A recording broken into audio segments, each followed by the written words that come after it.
প্রাইমারির interview দিতে যাচ্ছেন আর English grammar সম্পর্কে আপনি জেনে যাচ্ছেন না, আপনার গ্র্যাজুয়েশনে ইংলিশ সাবজেক্ট থাকুক অথবা না থাকুক, আপনাকে এই প্রশ্নগুলো কিন্তু করতেই পারে এবং করবেই।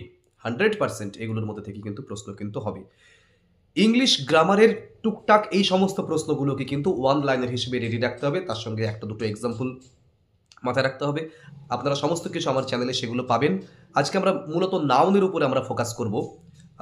ইংলিশ গ্রামারের প্রচুর ভিডিও আসতে চলেছে। এই একটা বা দুটো এপিসোডে গ্রামার শেষ করা যাবে না, অনেকগুলো এপিসোড আসছে, সেগুলো লক্ষ্য রাখুন। শুরু করছি আজকের ক্লাস। আচ্ছা, প্রথম কথা হচ্ছে, এই যে ইংলিশ গ্রামার বললাম, সবার আগে একটা কথা বলি। গ্রামার, আপনাকে জিজ্ঞাসা করা হলো গ্রামার বানান কি? আমি আপনাদের 5 সেকেন্ডস টাইম দিচ্ছি। গ্রামার বানানটা মনে মনে ভাবুন। 1, 2, 3, 4, 5। আচ্ছা, জি R A M M E আর ভেবেছেন কি? যদি ই আর ভেবে থাকেন, জানি অনেকে ভেবেছেন, যদি ই আর ভেবে থাকেন রসগোল্লা পাবেন। এ আর, ওটা not E R, G R A M M A R. অনেক বড় বড় মানুষজনদের দেখেছি গ্রামার বানানটা ভুল করতে। G R A M M A R, not E R. Okay, next আমরা নাউনে ঢোকার আগে আমরা জাস্ট আর একটা জিনিস জানবো, সেটা হচ্ছে গ্রামার কাকে বলে। এটি ইংলিশে যেরকম ধরতে পারে যে গ্রামার কি জিনিস বা গ্রামার কাকে বলে, সেরকম কিন্তু বাংলার ক্ষেত্রেও ধরতে পারে যে ব্যাকরণ কি, ব্যাকরণ কাকে বলে। উত্তরটা কিন্তু সেম হবে। কি হবে উত্তরটা? কোনো ভাষাকে শুদ্ধভাবে সঠিকভাবে পড়া, লেখা ও বলার যে নিয়ম, তাকেই বলা হয় গ্রামার। ইংরেজির ক্ষেত্রে সেটা ইংরেজি গ্রামার, বাংলার ক্ষেত্রে সেটা বাংলার গ্রামার, এবং যে কোনো ভাষার ক্ষেত্রেই তাই আর কি। ঠিক আছে, এবার আমরা নাউনে ঢুকে পড়বো এবং বিভিন্ন রকমের নাউন সম্পর্কে জানবো with example, with explanation. Okay, noun কি? যে শব্দ দ্বারা ব্যক্তি, বস্তু, স্থান বা কোনো ভাবের নাম বোঝায় তাকে নাউন বলে, অর্থাৎ যার নাম আছে সেই নাউন। কি দিয়ে প্রশ্ন করলে যে উত্তর পাওয়া যায় সেটাই নাউন। যা কিছু আমরা আশেপাশে দেখতে পাচ্ছি অথবা দেখতে পাচ্ছিও না অনেক কিছু, সেগুলোও নাউন। দেখতে পাচ্ছি না কোনগুলো, সেগুলোকে অ্যাবস্ট্রাক্ট নাউন বলা হয়, সেগুলোতে পরে আসছি। কিন্তু কি দিয়ে প্রশ্ন করলে যে উত্তর পাওয়া যায় সেটি noun. Noun is a naming word. Okay, এবার নাউনের কিছু প্রকারভেদ আমরা জানবো, যে এই নাউন কাকে বলে জানেন, ওই নাউন কাকে বলে জানেন, এরকম কিন্তু প্রচুর প্রশ্ন আসতে পারে। সেগুলো কিন্তু আমাদের কিন্তু একদম ঠিকঠাকভাবে রেডি রাখতে হবে। ওকে, তাহলে যে শব্দ দ্বারা ব্যক্তি, প্রাণী, স্থান, বস্তু বা যে কোনো কিছুর নাম বোঝায় তাকে তো নাউন বলে, যেমন বয়, ডগ, কলকাতা, বুক, অনেস্টি, সব কিছুই। এবার কমন নাউন কাকে বলে বলুন? একই শ্রেণীর সাধারণ নামকে কমন নাউন বলে। আমি বললাম বয়, গার্ল, সিটি, রিভার, টিচার, এগুলো সব একই শ্রেণীর জিনিসপত্র, তো এগুলোকে কমন নাউন বলা হয়। এবার প্রপার নাউন কি? নির্দিষ্ট ব্যক্তি, স্থান, দিন বা বস্তুর নামকে প্রপার নাউন বলে। এর প্রথম অক্ষর সবসময় ক্যাপিটাল হয়। যেমন ধরুন, আমি একটু আগে কি বললাম, বয়, গার্ল, তাহলে বয় যখন হচ্ছে তখন সেটা কমন নাউন, এবং একটি বয়, রাম, যখন আমি বলছি সঙ্গে সঙ্গে কিন্তু সেটা হয়ে যাচ্ছে প্রপার নাউন। আমি বলছি সিটি, কমন নাউন, কিন্তু যখন আমি বলছি কলকাতা তখন সেটা হয়ে যাচ্ছে প্রপার নাউন। আমি যখন বলছি হিলস তখন সেটা কিন্তু কমন নাউন। আমি যে বলছি যে দ্য হিমালয়া, এবার কিন্তু হয়ে যাচ্ছে সেটা প্রপার নাউন। এই যে প্রপার নাউনের কথা বলছি, প্রপার নাউন কিন্তু সবসময় সেন্টেন্সের প্রথমে বসুক অথবা সেন্টেন্সের মাঝে বসুক, শেষে বসুক, যেখানে বসবে না কেন, এর প্রথম অক্ষরটা কিন্তু ক্যাপিটাল লেটার হবে। অর্থাৎ রাম আপনি সেন্টেন্সের যেখানে দেবেন আর বড় হাতের দিতে হবে, হিমালয় লিখতে গেলেও তাই, কলকাতা লিখতে গেলেও তাই। কেমন? তাহলে প্রপার নাউন আমরা চিনব কি করে? ক্যাপিটাল লেটারের হয়। নেক্সট প্রশ্ন, কালেকটিভ নাউন কাকে বলে? একটি শব্দে অনেক মানুষ বা প্রাণী বা বস্তুকে যদি একসাথে বোঝায় তবে সেটা কি বলা হয়? Collective noun. যেমন কি কি হতে পারে? টিম অফ প্লেয়ার্স বললাম, এই যে টিম, তার মানে টিমের মধ্যে অনেকগুলো প্লেয়ার্স আছে। ক্লাস অফ স্টুডেন্টস বললাম, তার মানে একটি ক্লাসের মধ্যে অনেক স্টুডেন্ট আছে। ঠিক আছে, আমি যদি বলি ক্রাউড, ভিড়, তার মানে ভিড়ের মধ্যে অনেক লোক আছে। এগুলো সব হচ্ছে কালেকটিভ নাউন। নেক্সট প্রশ্ন, অ্যাবস্ট্রাক্ট নাউন কাকে বলে? যে নাউনগুলোকে আমরা ছুঁতে পারি না, দেখতে পাই না চোখে, বাজারে কিনতেও পাওয়া যায় না, কোনো পদার্থ দিয়েও তৈরি নয়, কিন্তু অনুভব করতে পারি। তাকে বলা হয় abstract noun. Very very important question for primary interview. Abstract noun কাকে বলে বা উদাহরণ দিন। তাহলে অ্যাবস্ট্রাক্ট নাউন হচ্ছে সেই নাউন যাকে আমরা চোখে দেখতে পাই না, ছুঁতে পাই না, বাজারে কিনতে পাই না, যেমন কিন্তু অনুভব করতে পারি। যেমন বন্ধুত্ব, আমরা বন্ধুকে দেখতে পাই চোখে, কিন্তু বন্ধুত্বকে কি দেখতে পাই সেটা কিন্তু ফিল করতে হয়। শত্রুকে দেখতে পাই, শত্রুতাকে কি দেখতে পাই, শত্রুতা প্রকাশিত হয় তার আচরণের মাধ্যমে, বন্ধুত্ব প্রকাশিত হয় তার আচরণের মাধ্যমে।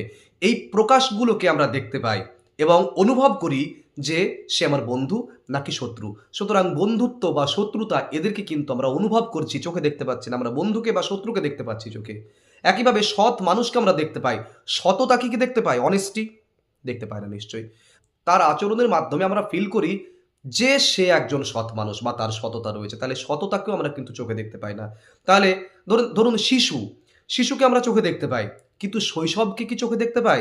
শৈশব যে অবস্থাটা বা বার্ধক্য, বুড়ো মানুষকে আমরা চোখে দেখতে পাই, বার্ধক্য কি চোখে দেখতে পাই? নিশ্চয়ই নয়। তাহলে এই সমস্ত কিছুই হচ্ছে অ্যাবস্ট্রাক্ট নাউনের এক্সাম্পল। অনেস্টি, ফ্রেন্ডশিপ, চাইল্ডহুড, এই সমস্ত কিছুই কিন্তু অ্যাবস্ট্রাক্ট নাউন। নেক্সট প্রশ্ন, মেটেরিয়াল নাউন কাকে বলে? যে পদার্থ দিয়ে অন্য জিনিস তৈরি হয় তাকে মেটেরিয়াল নাউন বলে।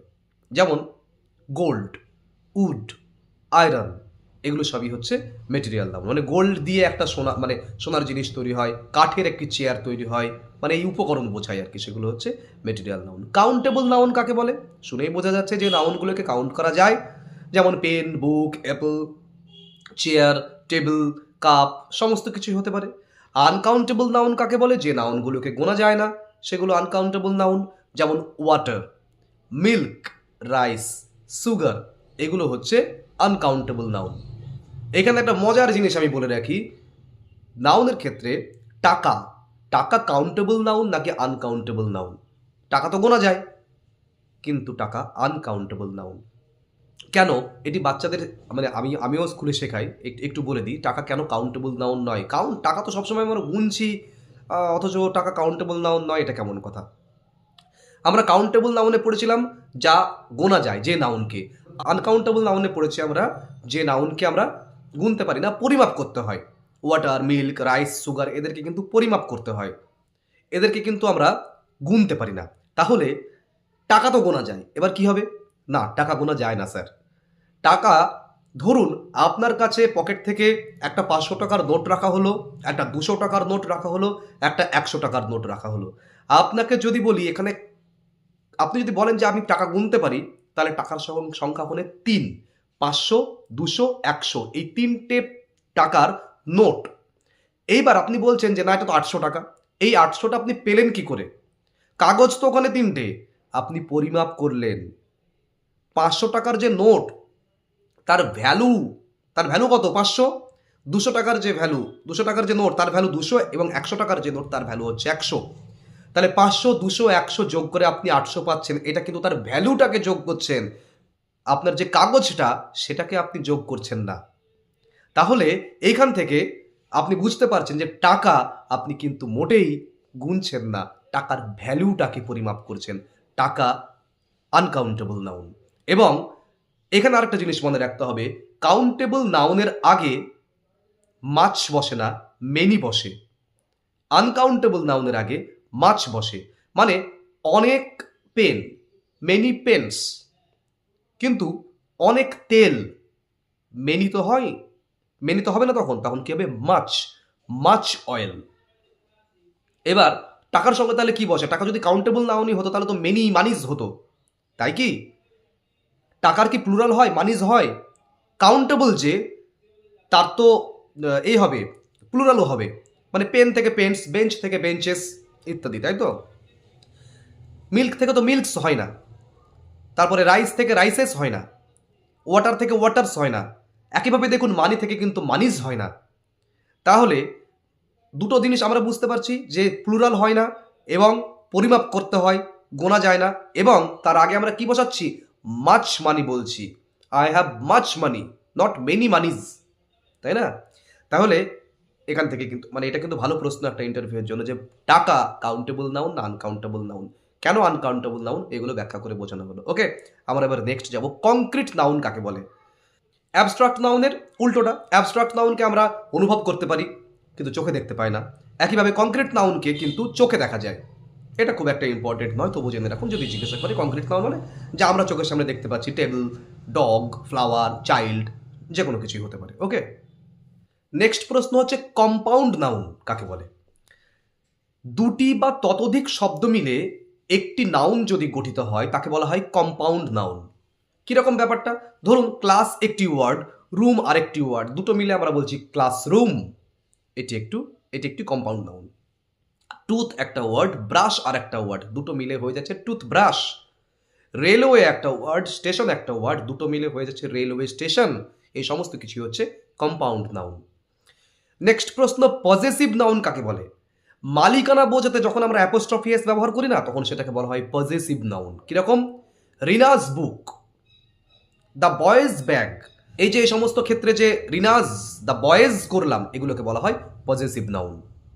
এছাড়াও ধরুন জেন্ডার বেসড নাউন, যেরকম লিঙ্গ অনুযায়ী নাউনের যে ভেদ আর কি, যে ম্যাসকুলিন নাউন কাকে বলা হয়? পুরুষ লিঙ্গের যে নাউনগুলো, যেমন ম্যান, বয়। এবার আপনাকে বলা হলো ফেমিনিন নাউন কি? স্ত্রীলিঙ্গ। উদাহরণ হতে পারে উম্যান, গার্ল, কুইন, যে কোনো কিছু। আচ্ছা, একইভাবে যদি বলা হয় কমন জেন্ডার, উভয় লিঙ্গ বোঝাবে। টিচার, স্টুডেন্ট, এরা ছেলেও হতে পারে মেয়েও হতে পারে। আর নিউট্রাল জেন্ডার, যে কোনো জড় বস্তু, ক্লিপ, যেমন টেবিল, বুক, চেয়ার ইত্যাদি। আচ্ছা, এবার আপনাকে বলা হলো সিঙ্গুলার নাউন কি জিনিস? যখন একজন বা একটি বোঝাবে তখন সেটা হচ্ছে সিঙ্গুলার নাউন, যেমন বয়, অ্যাপল। এবার প্লুরাল নাউন কি? যখন একাধিক বোঝাবে সেগুলোকে, তখন সেগুলো হচ্ছে প্লুরাল, যেমন ওই বয় থেকে বয়েজ বা বুক থেকে বুকস, তাই না? এই ছিল আজকের ভিডিও। যত রকমের নাউন হয় আমি সেগুলোকে এক জায়গায় করে দিলাম এক্সাম্পল সমেত, মানে দুটো করে এক্সাম্পল এবং ওয়ান লাইনার হিসেবে একদম রেডি রাখুন। লক্ষ্য করবেন প্রত্যেকটি প্রশ্ন বলবার সময় আমি একদম প্রথমে কিন্তু ওয়ান লাইনার হিসেবে কিন্তু এটা বলে দিয়েছি, উত্তরটা বলে দিয়েছি, এবং তারপরে আমি এক্সপ্লেন করেছি আপনাদের স্বার্থে সেটা। ঠিক আছে? আপনারা কিন্তু ওয়ান লাইনার হিসেবে কিন্তু রেডি রাখবেন এগুলো প্রত্যেকটা কিছুকে, এবং মগজস্থ করে যান এগুলো। এত সহজ কথাই বোঝানোর চেষ্টা করছি, আশা করি আপনাদের সেই প্রবলেম হবে না যে আমি গ্রামারের কিছু বুঝি না ইত্যাদি, এগুলো আশা করি হবে না, বুঝতে পারবেন। একটু ধৈর্য ধরে ভিডিওগুলো শুনুন, এবং পিডিএফের নম্বরও দিয়ে দিয়েছি ভিতরে। আপনারা যদি মনে করেন পিডিএফের মানে পিডিএফ নেবেন, এগুলোর পিডিএফও নিয়ে নিতে পারেন, কোনো অসুবিধা নেই। সব থেকে বড় কথা, এগুলো প্রিপেয়ার না করে গেলে আপনাদের কিন্তু পস্তাতে হবে। ঠিক আছে? এই ধরনের ভিডিও রোজ আসছে এবং গ্রামারের উপরে প্রচুর ভিডিও আসছে। ঠিক আছে? সামনেই ইন্টারভিউ, ভালো করে দেখে যান এগুলো। আর এটি আমার ফোন নম্বর। আপনারা যদি চান ইন্টারভিউ সংক্রান্ত যে কোনো পরামর্শের জন্য অথবা যে কোনো প্রশ্নোত্তর তৈরি করে নেওয়ার জন্য, সেই হেল্প যদি চান আমার কাছ থেকে, আপনারা পেতে পারেন। এই নম্বরে হোয়াটসঅ্যাপ করবেন, ফোন করবেন না। আগে হোয়াটসঅ্যাপ করুন, দরকার হলে আমি ফোন করে নেব। প্রায় প্রত্যেকেরই ডাউট ক্লিয়ার করবার চেষ্টা করে দিচ্ছি, সেই চেষ্টা জারি থাকবে। আসছি নেক্সট ভিডিওতে, দেখা হচ্ছে খুব তাড়াতাড়ি। ভালো থাকবেন।